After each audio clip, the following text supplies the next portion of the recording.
اسلام آباد کے سیاسی حلقوں میں خبر گرم ہے کہ پاکستانی سیاسی منظرنامے پر جلد عوامی تحریک انصاف کے نام سے ایک نئی سیاسی جماعت ظہور پذیر ہونے والی ہے، جس میں شامل ہونے والے زیادہ تر لوگوں کا تعلق تحریک انصاف سے ہوگا۔ بتایا جا رہا ہے کہ یہ سیاسی جماعت 2023 کے عام انتخابات میں بھرپور حصہ لینے کا ارادہ رکھتی ہے۔ نئی سیاسی جماعت میں ممکنہ طور پر جو سیاستدان شامل ہوں گے، ان میں زیادہ تر عمران خان کے سابقہ اور موجودہ قریبی ساتھی ہوں گے۔ ان سیاستدانوں میں جہانگیر ترین خان، چودھری سرور علیم خان، مخدوم خسرو بختیار، اسحاق خاکوانی اور اون چودھری وغیرہ نمایاں ہیں۔ اس کے علاوہ تحریک انصاف کے باقی اراکین بشمول راجہ ریاض، نور عالم خان، فرح الطاف اور دیگر ممبران قومی اسمبلی بھی عوامی تحریک انصاف کا حصہ بن سکتے ہیں۔ ذرائع کا کہنا ہے کہ حمزہ شہباز کو ووٹ دے کر پنجاب اسمبلی کی نشستوں سے محروم ہونے والے تحریک انصاف کے 25 اراکین پنجاب اسمبلی بھی اس جماعت کا حصہ ہوں گے۔ یہ بھی بتایا جا رہا ہے کہ جنوبی پنجاب سے تعلق رکھنے والے کئی اہم سیاستدان بھی اس جماعت کا حصہ بن جائیں گے۔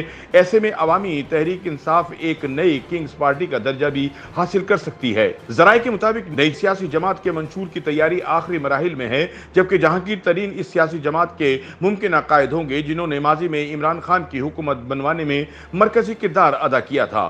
نئی جماعت کا نام کثرت رائے سے عوامی تحریک انصاف تجویز کیا جا چکا ہے۔ پارٹی کا پرچم 3 رنگوں کا ہوگا، جس میں سرخ، سفید اور سبز رنگ شامل ہیں۔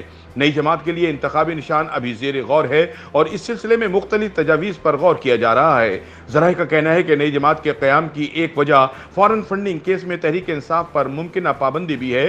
اس کے علاوہ پارلیمنٹ تاحیات نااہلی ختم کروانے کے لیے قانون سازی کرتی ہے تو نواز شریف کے علاوہ جہانگیر خان ترین بھی ایک مرتبہ پھر پارلیمانی سیاست میں واپس آ سکتے ہیں۔ سیاسی تجزیہ کاروں کا کہنا ہے کہ عوامی تحریک انصاف کے وجود میں آنے کے بعد تحریک انصاف سے وابستہ عمران کے کئی اہم ساتھی اس کا حصہ بن سکتے ہیں، خصوصاً وہ لوگ جو عمران کے اینٹی اسٹیبلشمنٹ بیانیے سے اتفاق نہیں کرتے۔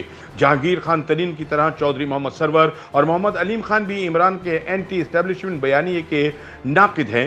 ویسے بھی ان تینوں کو گلہ ہے کہ عمران نے انہیں ٹیشو پیپر کی طرح استعمال کر کے فارغ کر دیا۔ ذرائع کا کہنا ہے کہ جہانگیر خان ترین کے عمران کی موجودہ کچن کابینہ میں شامل کئی لوگوں سے بھی اچھے تعلقات ہیں اور پارٹی لانچ کرنے کے بعد اس بات کا قوی امکان ہے کہ چودھری فواد جیسے عمران کے کئی وفادار بھی عوامی تحریک کا حصہ بن جائیں گے۔